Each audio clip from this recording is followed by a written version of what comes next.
Bueno, muy bien.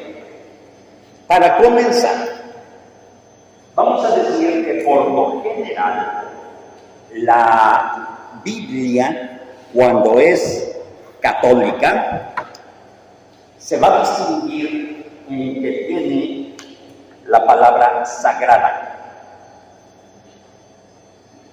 Mientras que la Biblia, cuando es protestante, por lo general, va a traer la palabra santo. Entonces, si es Santa Biblia, no es católica.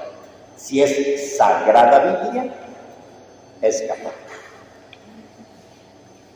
Pero, de repente, no dice ni una ni otra, ¿verdad? Como las personas que tienen la Biblia latinoamericana.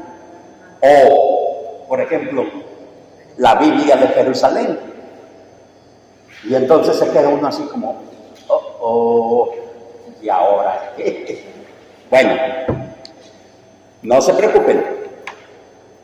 Miren, cuando ustedes abren la Biblia, ustedes se van a encontrar muy al principio que hay una autorización, hay una firma del novicio. Por lo general está marcada con una crucecita y dice ahí su nombre y dice de qué diócesis es obispo. Muy bien. Por ejemplo, en este caso tenemos que es Alfonso Zimmermann, un redentorista. Muy bien. A veces nos llegan libros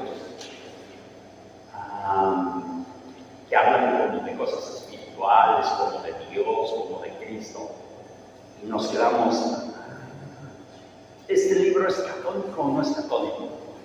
Ok, ábranlo, igual que en las Biblias, va a tener el permiso de un obispo. Junto a ese permiso hay una palabrita, o unas palabritas en latín que se pronuncian nihil obstat, que significa no hay nada en contra, todo está bien. Entonces, se puede leer esa Biblia. Primero, ¿alguno de ustedes ha tenido curiosidad por leer la Biblia? ¿Cuántos tienen Biblia en su casa? Ok, perfecto. ¿Alguno de ustedes ha tenido curiosidad por leer la Biblia? Sí. Ok. A veces las personas cuando empezamos a leer la Biblia nos encontramos con que no es fácil y puede ser inclusive muy aburrido. Ok. Para comenzar, hay que decir que la Biblia tiene dos grandes separaciones o dos grandes divisiones. Una que es el Antiguo Testamento y la otra que es el Nuevo Testamento. Ok. Todo esto es el Antiguo Testamento. Dicho en otras palabras, todo esto es la Biblia de los hebreos.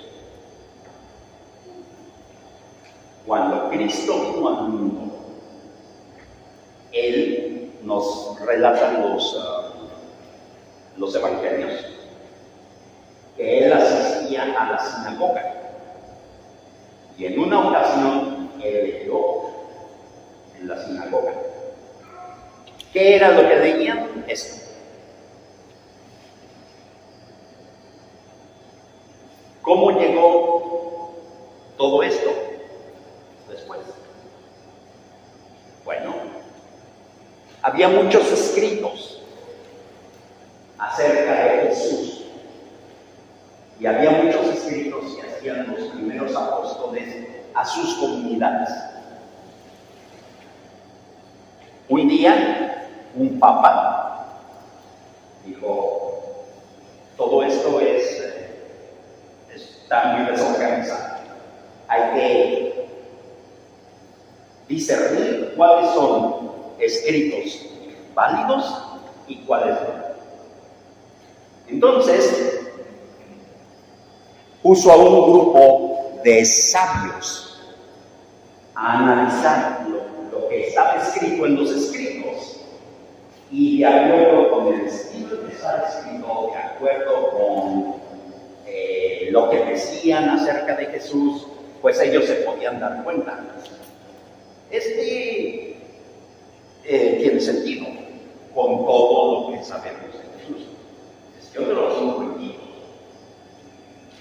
Nunca se había sabido esto de Jesús. Y entonces fueron separando. Este no vale, este. Cuando determinaron cuáles eran los escritos que sí, entonces el Papa le dijo a un santo súper sabio, San Jerónimo, le dijo: traduce todo esto al vulgar latín, al latín vulgar, a la lengua común que se hablaba en ese tiempo. Y así nació la primera Biblia, la Vulgata Latina. Y la Biblia se quedó exactamente igual, siempre. Un día pasó que los protestantes sacaron 7 libros de él.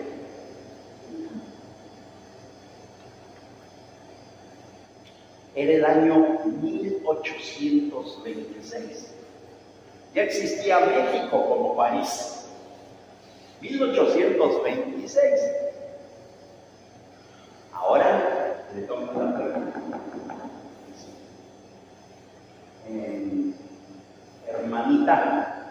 Hermanita Belén, le vengo a hablar de la Biblia. Usted sabe que la iglesia católica aún no tiene libros. Aún más. A partir de 1960 y pico, muchos protestantes han vuelto a sacar los 7 libros que ya no tenían y los han vuelto a poner. Entonces ahora se encuentran con Biblias luteranas, episcopales, hay por lo menos otros 2 más, anglicanas, hay alguien más, que ya tienen la Biblia completa otra vez. Entonces, no se dejen confundir, La Biblia no aumentó, la Iglesia Católica no aumentó nada. Sí, ellos lo sacaron y estuvieron fuera 130 años, pero ya otra vez ya les están cayendo el reino. Una cosa que pueden hacer ustedes es esto. Si a ustedes les toca la puerta, un protestante les va a decir: tú sabes que nada más hay que creer lo que dice la Biblia. Todo lo que no está en la Biblia no hay que creer. Entonces ustedes preguntan: oiga, hermanito, usted conoce la Biblia, ¿verdad? ¿En qué parte de la Biblia está la palabra Biblia? Los tumbaron, los acabaron, porque esa persona les va a confesar: en ninguna parte de la Biblia está la palabra Biblia.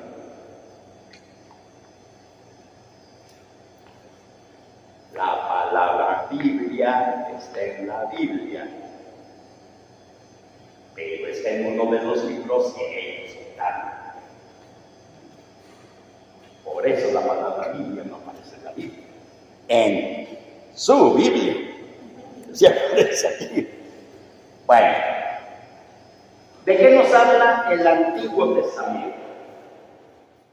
Mire, el Antiguo Testamento son una serie de libros que van narrando la historia del pueblo hebreo, del pueblo judío, porque Dios se escogió escogido ese pueblo para que fuera su pueblo. Se menciona a otros pueblos, pero muy circunstancialmente. Entonces, ¿este libro trae la historia de los hebreos? No. Este libro no es un libro de historia. ¿Sí? Solamente trae los relatos que se relacionan con la historia de la salvación. ¿Okay? Entre esos relatos hay profetas.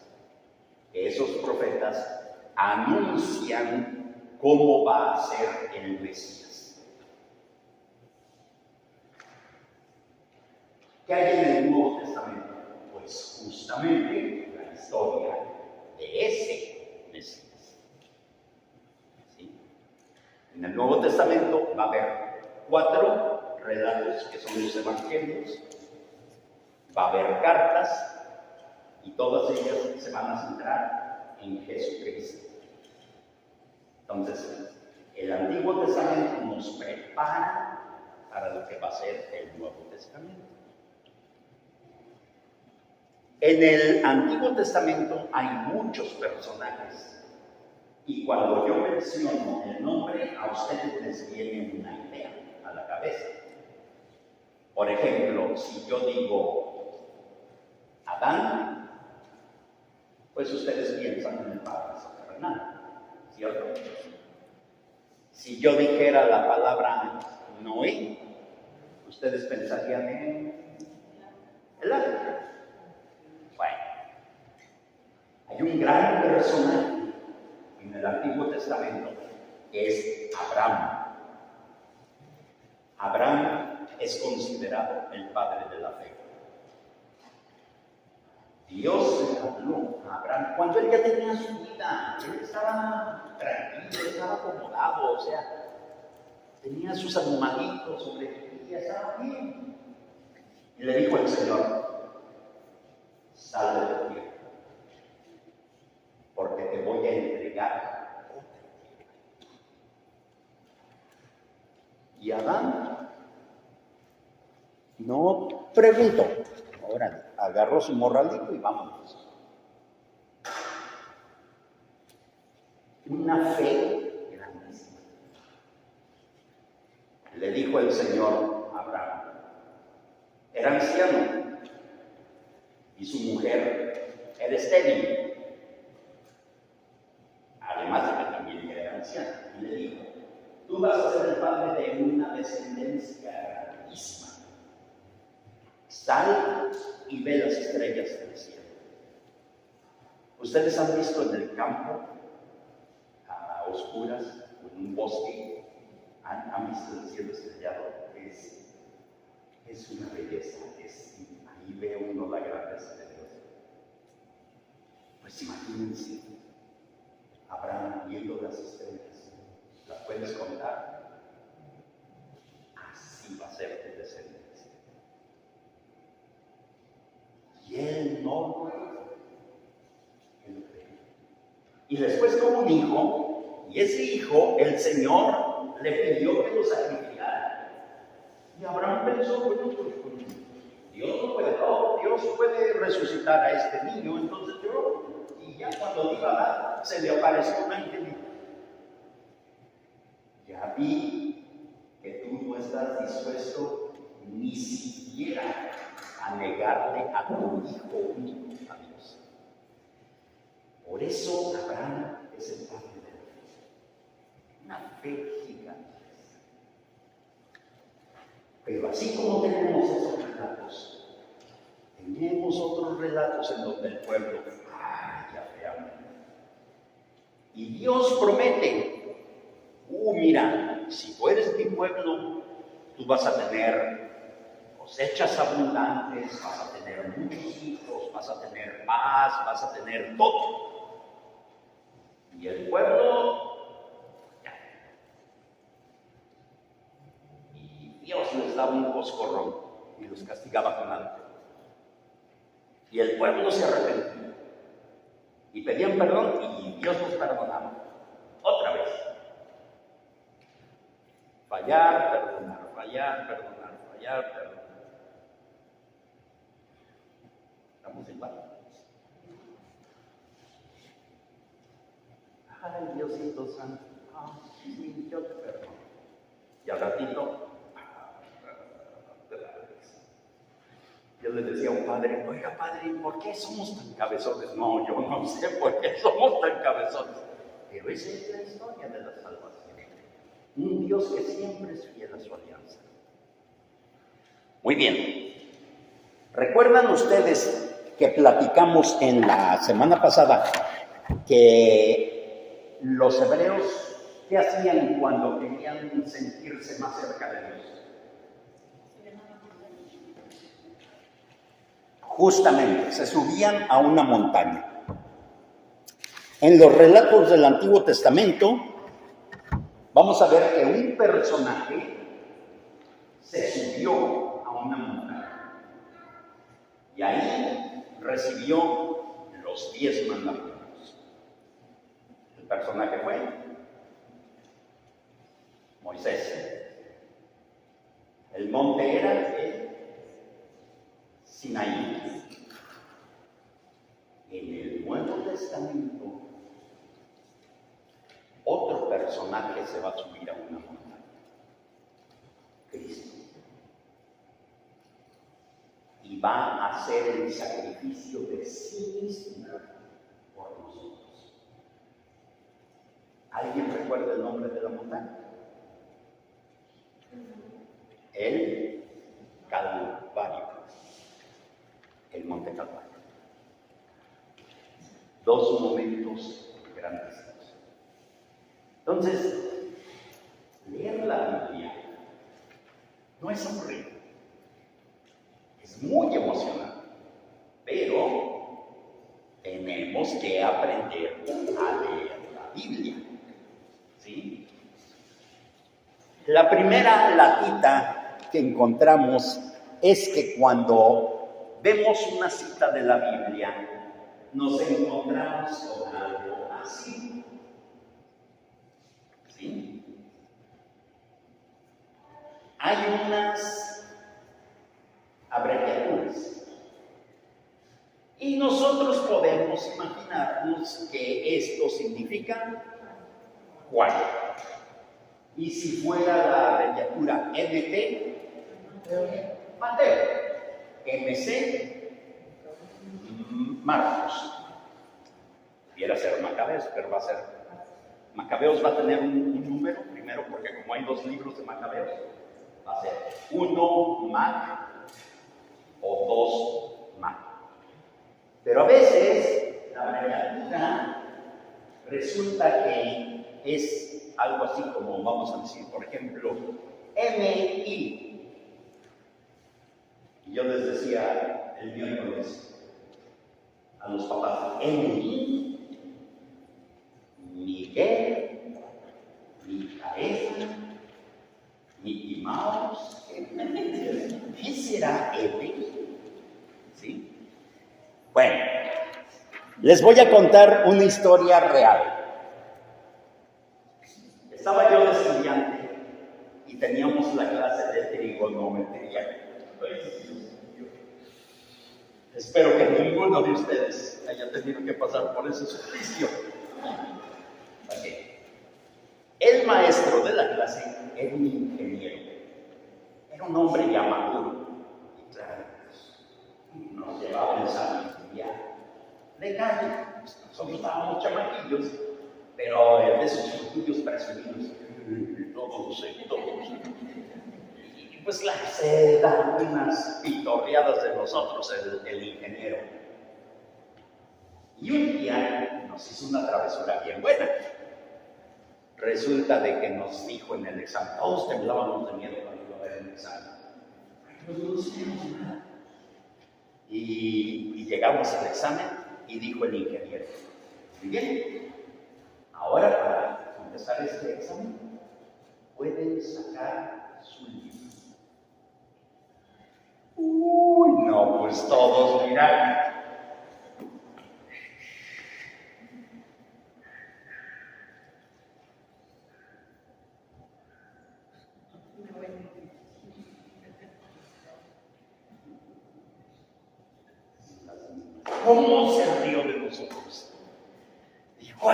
muchachos, los voy a reprobar. Y los voy a reprobar por una sola razón, porque solamente hubo dos aquí en esta clase que agarraron su libro, lo abrieron y se fueron a algo que se llama índice. Índice, compadre. Los libros tienen índice. Pues vaya índice. Y solamente hubo dos que fueron al índice.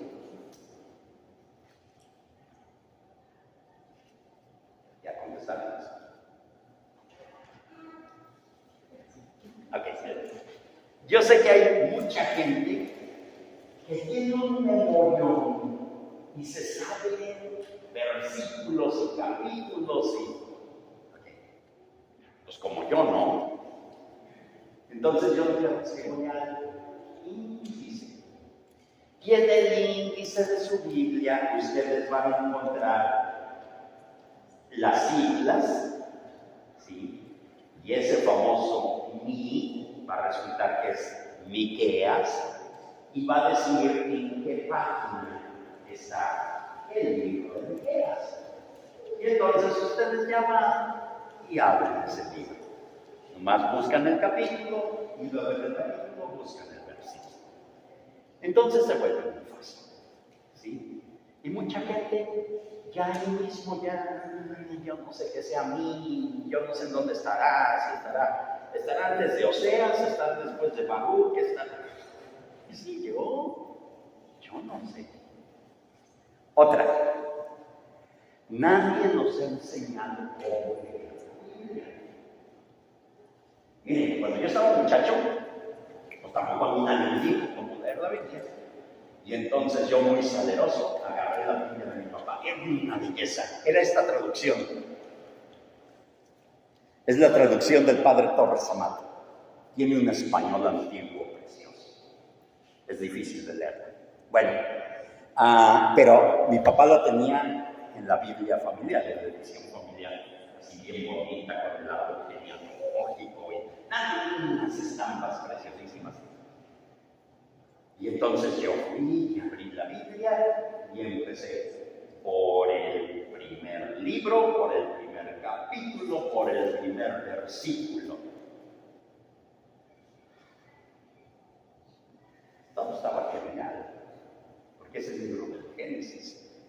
Y el libro del Génesis es una preciosidad que les va con un relato y otro relato, y ustedes no quieren dejar de leer. Pero después, cuando lleguen al libro de los números, porque son puros números, es aburridísimo. Entonces, ¿qué pasa? Y uno hace lo que yo hice.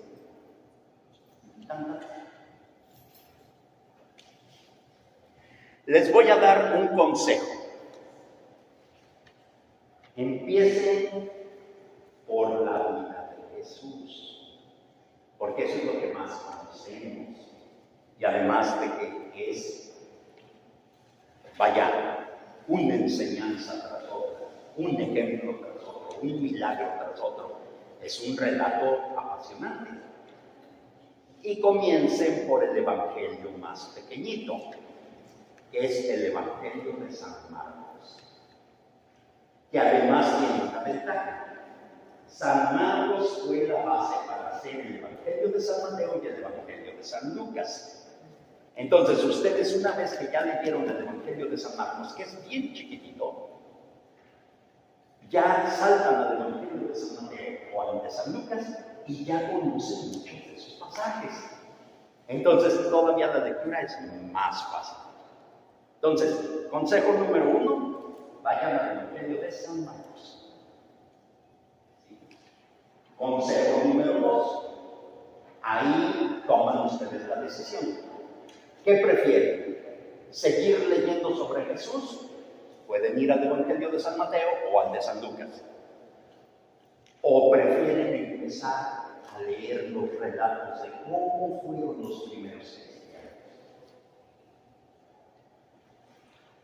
Ustedes pueden entonces saltar al libro de los Hechos de los Apóstoles.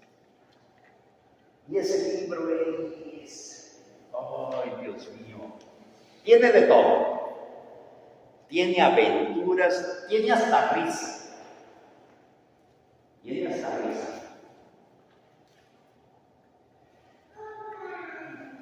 ¿Y qué será? Sí,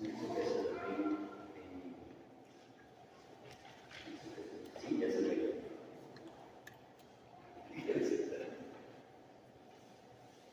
El libro de los Hechos de los Apóstoles. Ustedes ni lo quieren dejar. Empiezan a leer y siguen. El primer día de la semana. ¿Cuál es el primer día de la semana?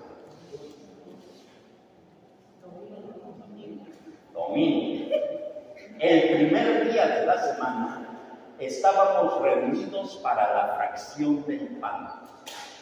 ¿Qué es la fracción del pan? La Eucaristía. Esa es la fracción del pan. Entonces el domingo se reunieron para la misa. Y Pablo, que pensaba irse al día siguiente, conversaba con ellos. La charla se alargó hasta la medianoche, con muchas lámparas encendidas en la pieza del piso alto donde estaban reunidos. Un joven llamado Eutico estaba sentado en la ventana. Y a medida que Pablo alargaba su charla, un profundo sueño lo iba dominando, hasta que, vencido por el sueño, se cayó del tercer piso y lo recogieron muerto.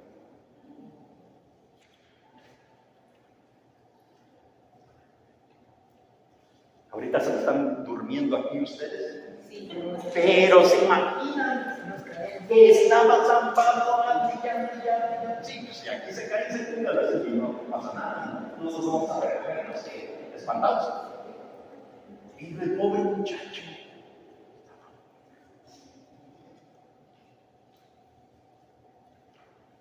bajó Pablo, se inclinó sobre él, lo tomó en sus brazos y dijo: no se preocupen, porque ya ha vuelto a la vida.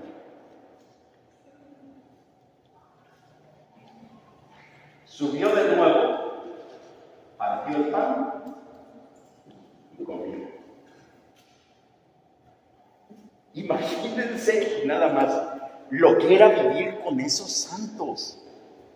El apóstol bajó, revivió al Eutico y regresó tranquilamente para terminar de celebrar la misa.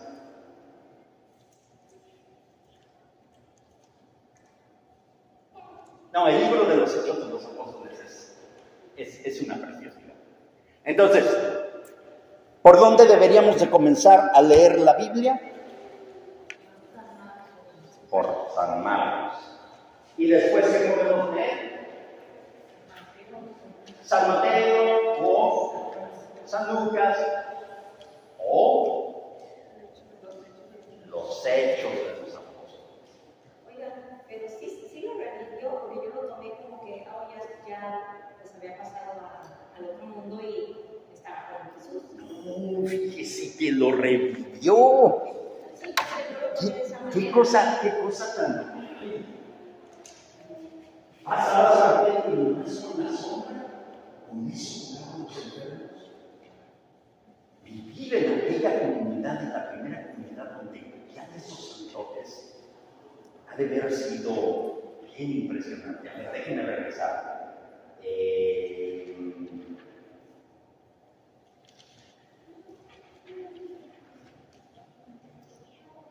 Ya me pasé.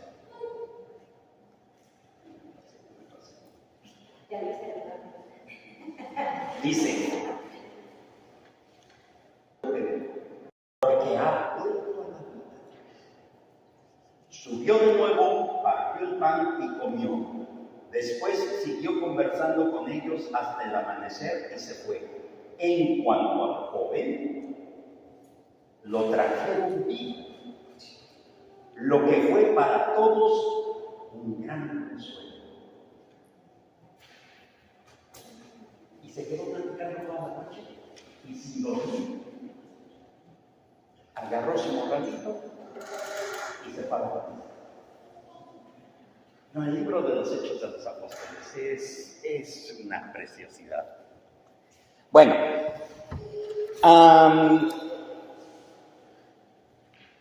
ya hablamos entonces de cuáles son las dos grandes divisiones de las Escrituras.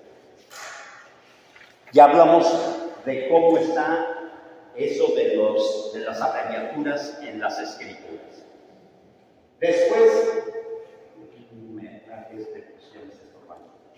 Después de la abreviatura, ¿qué es ese numerito? El capítulo. Y después es los versículos. Entonces ya con eso ustedes ya pueden encontrar la cita que tienen enfrente. Índice y se quitan la ropa. ¿De casualidad alguien se acuerda quién fue el que tradujo la primera Biblia? Se lo dije hace un ratito. San Jerónimo. Ok. San Jerónimo decía: desconocer la Biblia es desconocer a Cristo. Bueno, entonces, en la palabra de Dios, pues aquí está. Léanme lo más parejo posible este versículo. ¿Listos? Juan.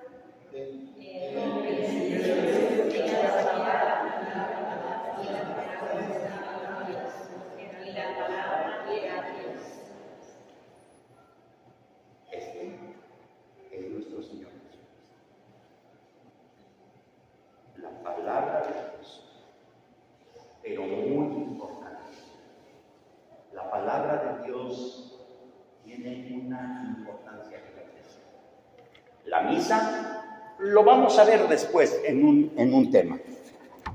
La misa son dos mesas. La mesa de la Eucaristía, donde está el pan y el vino, y la mesa de la palabra. Cristo mismo está allí, presente en la vida. Desconocer la palabra es desconocer a Cristo mismo. Pero acuérdense, comiencen por lo más facilito, que es San Marcos, y si tienen problemitas, acuérdense que hay un índice. Muy bien, muchísimas gracias.